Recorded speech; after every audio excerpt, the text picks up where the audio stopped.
Welcome to Panels and Borders. I'm Dominic, and this is another episode of Comic Back Issue. Now, in the early 90s, there was a company that released a whole new roster of superheroes, and that company was Image Comics.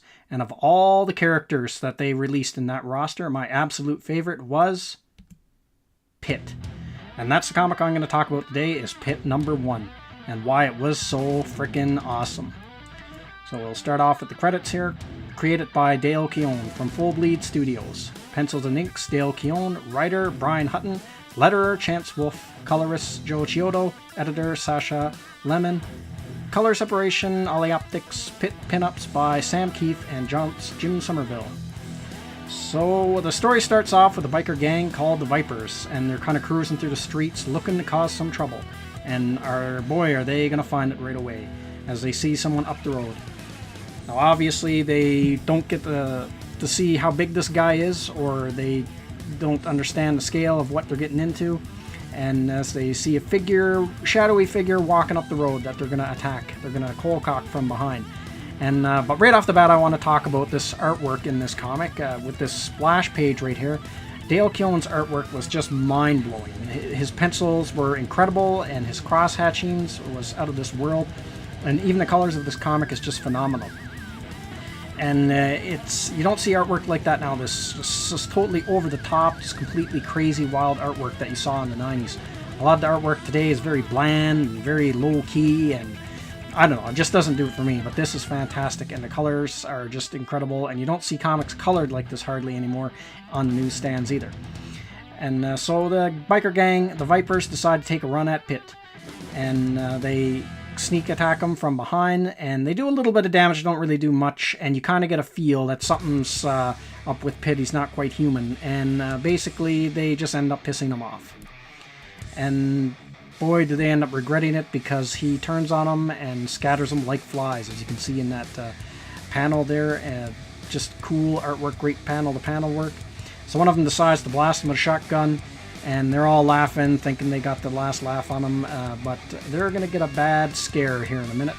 And as he recovers from the shotgun blast, and they start to realize, which they should have realized earlier, obviously they're not the sharpest knives in the drawer, that they've tangled with someone that they really should not have tangled with.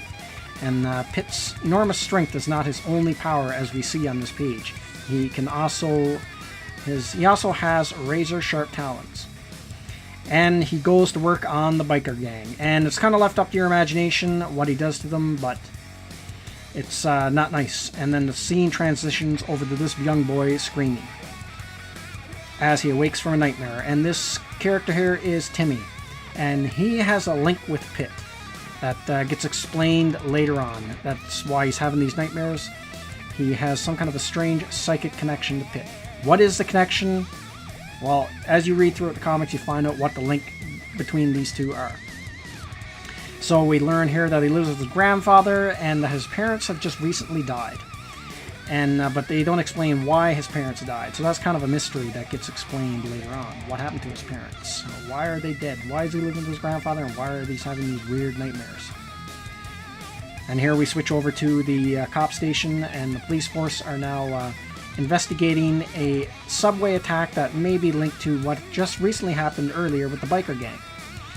And it is now turned to homicide because someone died in the hospital. And now this girl is brought in, and her name is Bobby Harris, and she's going to be helping them out with their investigation. With the one cop Smithers is not too happy with, but he gets put in his place pretty quick.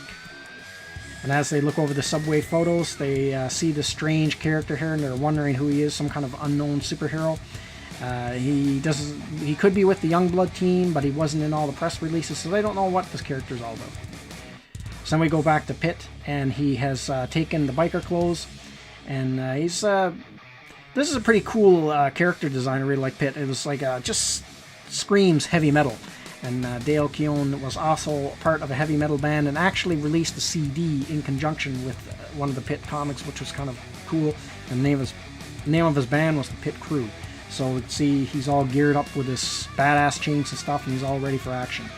And now we learn that there's some kind of a voice talking to him, some kind of an entity called Jirib that is kind of in Pitt's head, but we don't really know what that's all about. You find out later on. But we do learn a little bit about Jereb here in the next page. We find out that Jereb was him and his race on his home planet was attacked by another alien race called the Creed. The Creed was a conquering race that spread out, conquering other races throughout the galaxy. And the only crime that their race committed was they were spreading too much light, and the Creed had to destroy them. As you can see, Pitt was a part of that. He was a part of the Creed race. He's actually a Creed hybrid. So here we go, they're in the subway investigating a recent event that took place in the Youngbloods comic involving Pitt. We see that all these metal bars on the subway are all bent out of shape, and the cops are totally baffled as to what could have caused it.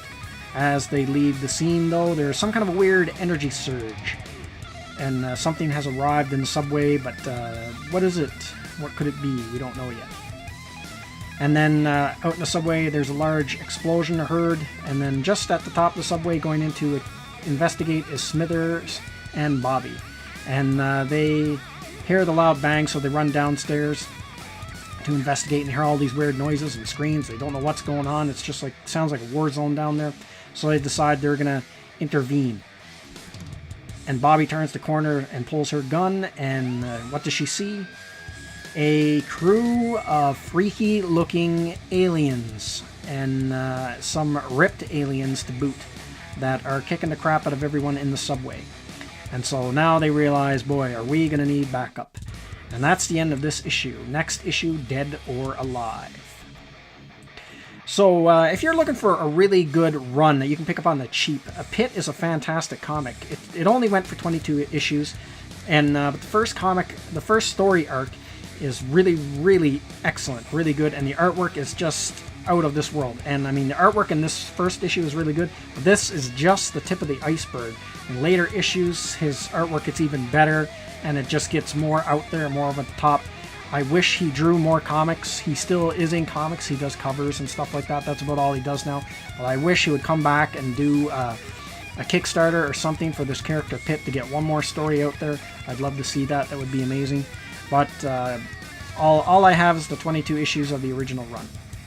But these issues you can pick up pretty cheap, and you haven't read them. This is an excellent storyline. I totally recommend picking this storyline up. It's fantastic. Dale Keown's artwork is just out of this world. And this is definitely some of the best stuff from the early 90s Image comics, before Image became what it is today. So that's everything I got to say in this episode of Comic Back Issue. Let me know what you think of the Pitt and the early Image 90s comics in the comment section, and I will see you at the next one. Thank you to all of my subscribers, and thank you for watching this video.